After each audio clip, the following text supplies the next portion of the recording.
नमस्कार, मैं पंकज प्रसून। दोस्तों, आप में से कई लोगों ने ये जानने की इच्छा की है कि जो 5 राज्यों में विधानसभा चुनाव हो रहे हैं उनमें कौन जीत रहा है, कौन हार रहा है, ज़मीनी स्थिति क्या है। तेलंगाना में भी चुनाव हो रहे हैं, मिजोरम में भी चुनाव हो चुके हैं, लेकिन आप में से ज़्यादातर लोगों की रुचि इस बात में है कि छत्तीसगढ़, मध्य प्रदेश और राजस्थान की स्थिति क्या है, कौन जीत रहा है, कौन हार रहा है, किसकी स्थिति मजबूत है और मजबूत है तो क्यों, और अगर कोई कमज़ोर है तो वो कमज़ोर क्यों है। सबसे पहले शुरू करते हैं छत्तीसगढ़ से। छत्तीसगढ़ में पहले चरण का चुनाव हो चुका है, 20 सीटों पर वोट डाले जा चुके हैं। ये 20 सीटें वो सीटें थी जहां पिछले विधानसभा चुनाव में कांग्रेस ने बहुत अच्छा प्रदर्शन किया था। इन 20 सीटों में कांग्रेस को मिली थी 17 सीटें। बीजेपी के हिस्से सिर्फ 2 सीटें आई थी। एक राजनांदगांव में रमन सिंह जीते थे और एक कोरबा की एक सीट थी जहां बीजेपी के कैंडिडेट जीते थे। एक अन्य के हिस्से में गया था। तो बाकी जो 17 सीटें हैं वो कांग्रेस ने जीती थी। क्या इस बार कांग्रेस अपने प्रदर्शन को दोहरा रही है? क्या 20 में से 17 सीटें कांग्रेस जीतने जा रही है? इस सवाल का जवाब देने से पहले आप कुछ परिस्थितियों पर गौर कीजिए। पहले चरण के चुनाव के ठीक पहले भूपेश बघेल और महादेव ऐप को लेकर एक विवाद खड़ा करने की कोशिश की गई। क्या उस विवाद का वोटरों पे असर पड़ा होगा? और दूसरी बात यह है कि ये जो 20 की 20 सीटें थी, ये आदिवासी बहुल सीटें थी। यहां एसटी की संख्या बहुत अधिक है। क्या एसटी 5 साल भूपेश बघेल के राज करने के बावजूद भी उतनी ही मजबूती से कांग्रेस के साथ खड़ा है या एंटी इनकम्बेंसी फैक्टर है? एक जो सबसे बड़ा मुद्दा हंसडीहा जंगल का भी था। अडानी के पावर प्लांट को लेकर हंसडीहा के आदिवासी विरोध कर रहे थे, खनन को लेकर, माफ कीजिएगा, और उस पे गोलियां चली थी उन आदिवासियों पे। आदिवासियों को नक्सली बताया गया था।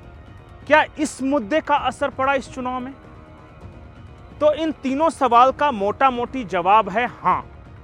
महादेव ऐप जो विवाद हुआ भूपेश बघेल को लेकर, और जो वहां के जो स्थानीय पत्रकारों से बातचीत हुई, उन्होंने कहा कि बहुत ज्यादा ग्रामीण क्षेत्रों में तो असर नहीं दिखा, लेकिन कुछ शहरी मतदाता ये महादेव ऐप विवाद को लेकर कुछ प्रभावित दिखे और माहौल खराब हुआ भूपेश बघेल को लेकर।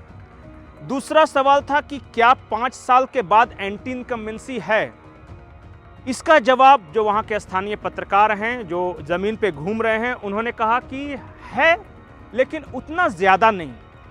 आज भी मोटा मोटी जो ग्रामीण आबादी है और जो कांग्रेस के वोटर हैं, जो पिछली बार जिन्होंने कांग्रेस को वोट दिया था, वो बहुत ज्यादा भूपेश बघेल से नाराज नहीं दिखे हैं। और तीसरा हंसडीहा वाला जो मामला था, इसे लेकर जब सवाल किया गया तो जवाब था आदिवासियों के बीच कि हां, गलत तो हुआ है, वो आदिवासी नक्सली नहीं थे, गोली नहीं चलानी चाहिए थी, और अगर कांग्रेस अडानी का विरोध करती है तो अडानी के लिए भूपेश बघेल की पुलिस आदिवासियों पर गोलियां क्यों चला रही है? इसका जवाब जब वहां लोगों ने लेने की कोशिश की तो आदिवासियों के एक तबके में थोड़ी सी नाराजगी थी, लेकिन ये नाराजगी इतनी बड़ी भी नहीं कि जिसे हम तूफान कह सकते हैं कि पिछली बार 17 सीटें जीती थी तो इस बार पूरे का पूरा वो सफाया हो जाएगा। तो अंतिम जवाब, जिस सवाल का आप इंतजार कर रहे हैं कि पहले चरण में जिन 20 सीटों पर चुनाव हुआ वहां किसकी स्थिति कैसी है, तो मैंने कुछ स्थानीय पत्रकारों से बात की, जो वहाँ कुछ लोग सर्वे कर रहे हैं उनसे बात की, कुछ एजेंसियां भी सर्वे कर रही हैं, और सबका मोटा मोटी कंक्लूजन ये है कि इन 20 सीटों में से पिछले बार के मुकाबले कांग्रेस 5 से 7 सीटों के नुकसान में आ सकती है। 17 में पिछली बार 17 जीती थी, इन 20 में 11-12 जीतने की पोजीशन में इस बार है।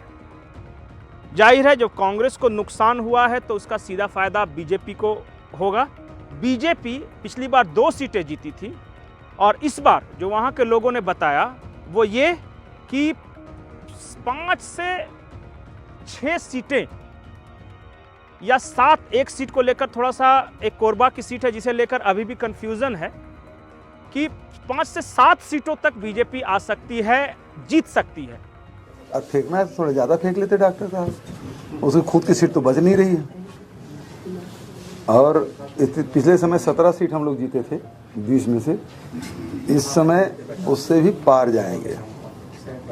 बहुत शांतिपूर्वक मतदान हो रहे हैं अभी तक के, और लोग मतलब मतदान के जो प्रतिशत है वो अच्छा ही है।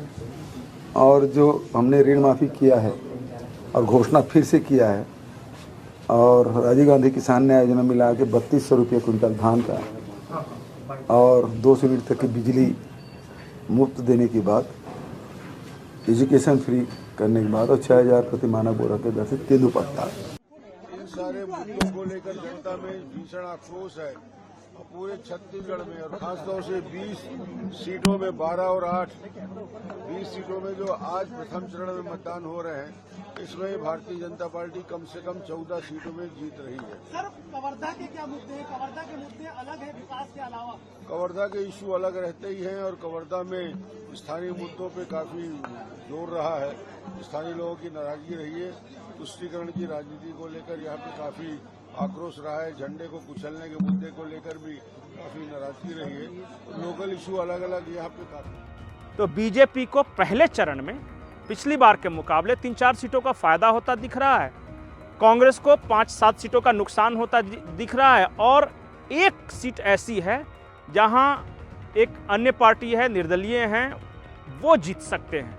तो ये पहले चरण का था। अब रही बात दूसरे चरण में क्या होगा, क्योंकि 70 सीटों पर चुनाव है 17 तारीख को, और इन 70 सीटों पर जो चुनाव परिणाम होंगे, इस पे ये फैसला होगा कि छत्तीसगढ़ में किसकी सरकार बनने जा रही है। और चुनाव प्रचार खत्म होने के बाद जो फीडबैक मिल रहे हैं, उसके अनुसार मुकाबला बेहद कांटे का है। कांटे का मुकाबला का मतलब ये है कि एक एजेंसी ने बीजेपी को 47 सीटें दी है, और दूसरी एजेंसी ने कांग्रेस को 52 सीटें दी हैं।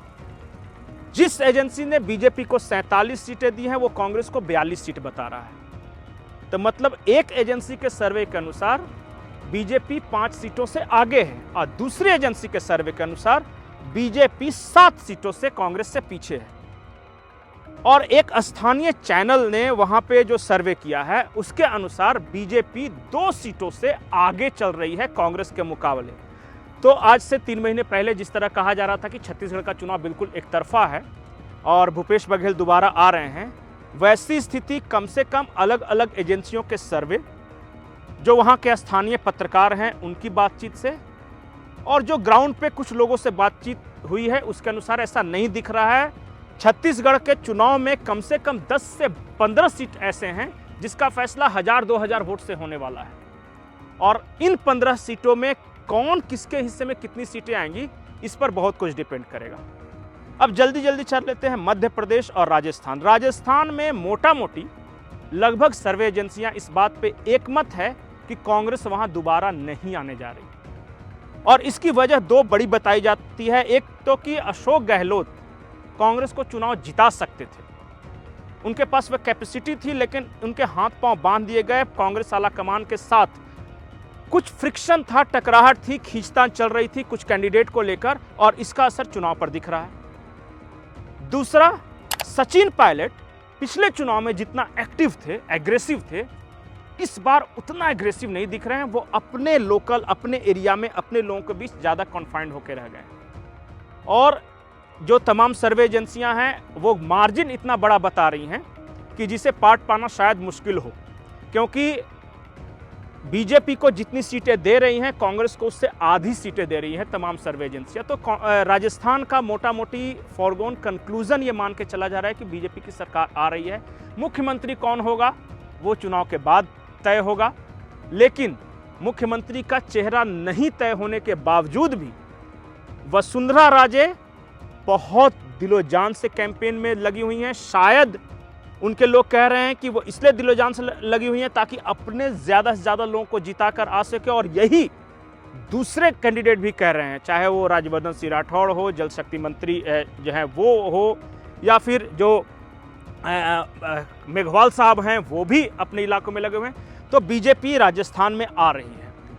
और अब बात करते हैं मध्य प्रदेश। मध्य प्रदेश में मुकाबला कांटे का है, छत्तीसगढ़ की तरह ही, लेकिन यहाँ स्लाइट एज जो शुरू से बताया जा रहा है, वो कहा जा रहा है कि कमलनाथ फिर से वही परफॉर्मेंस दोहरा सकते हैं जो पिछले विधानसभा चुनाव के दौरान हुआ था। वो ऐसा इसलिए कहा जा रहा है कि कमलनाथ के पास रिसोर्सेज की कमी नहीं है, पैसे का जुगाड़ वो कर सकते हैं। इस बार मोटा मोटी कैंडिडेट सिलेक्शन में कमलनाथ की चली भी है और उन्होंने अच्छे कैंडिडेट दिए भी हैं।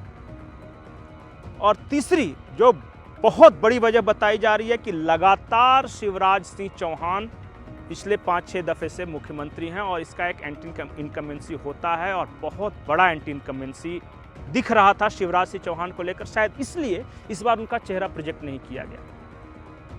लेकिन जो मैं बता रहा हूं इसके अनुसार तो एक तरफा कांग्रेस को जीतना चाहिए था, लेकिन क्यों नहीं जीत रही है कांग्रेस एक तरफा? वो स्लाइट एज पे है, क्या होगा नहीं पता। लेकिन पिछली बार बीजेपी के वोट ज्यादा थे, सीटें कांग्रेस को आई थी।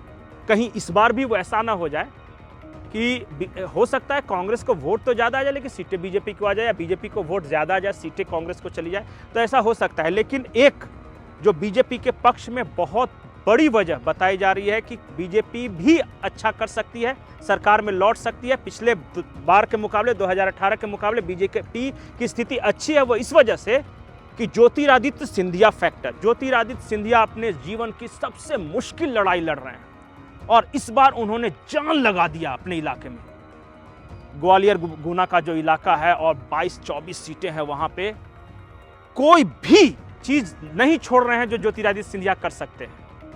इसके अलावा शिवराज सिंह चौहान का अपना अपील है और बीजेपी ने बहुत सारे स्टार नेताओं को इस बार विधानसभा चुनाव लड़ाया है अपने अपने क्षेत्रों में। सिर्फ वो जिस सीट पे लड़ रहे हैं वहां प्रभाव नहीं है, बल्कि आसपास की सीटों का भी प्रभाव है। तो जो कंक्लूजन मध्य प्रदेश को लेकर यह निकला कि वहां पे कोई भी ये बताने की स्थिति में नहीं है कि सरकार किसकी बनेगी।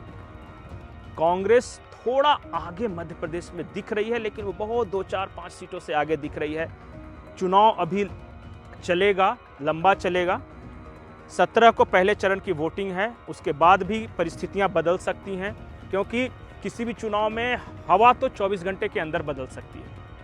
नरेंद्र सिंह तोमर के बेटे का जिस तरह का वीडियो आया और आज दिग्विजय सिंह को जिस तरह कांग्रेस के एक नेता हैं वो जिस तरह गालियां दे रहे हैं और उसका जिस तरह वीडियो जारी किया गया है, तो प्रयास यह है कि हवा का रुख बदलने का क्या कुछ होता है नहीं पता।